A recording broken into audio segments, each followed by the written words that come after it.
সবচেয়ে বেশি ভোট দিয়ে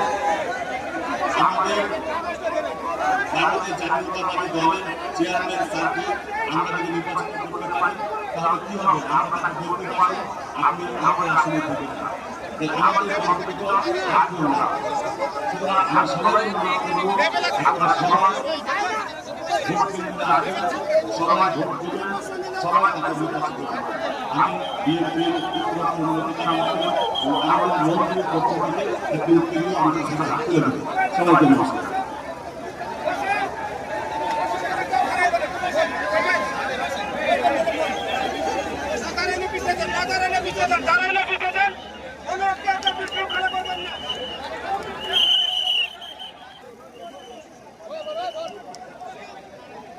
এখন সংক্ষিপ্ত বক্তব্য রাখার জন্য আমরা অনুরোধ করছি জাতীয় সাবেক এজিএস বিএনপি চেয়ারম্যান নবনির্বাচিত উপদেষ্টা জনাব নাজমুদ্দিন আলম ভাইকে তার সংক্ষিপ্ত বক্তব্য রাখার জন্য অনুরোধ করছি।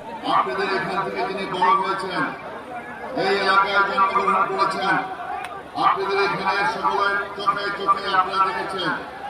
আপনাদের গর্ব, আমাদের গর্ব, আমাদের অহংকার, আমাদের স্বাধীনতার মহান ঘোষক শহীদ রাষ্ট্রপতি জিয়াউর রহমানের জ্যেষ্ঠ সন্তান, আমাদের প্রিয় নেত্রী, বাংলাদেশের আপসের নেত্রী, 3 বারের প্রধানমন্ত্রী, 80 থেকে 90 সামরিক জনতা স্বৈরাচারের পতন তিনি ঘটিয়েছেন।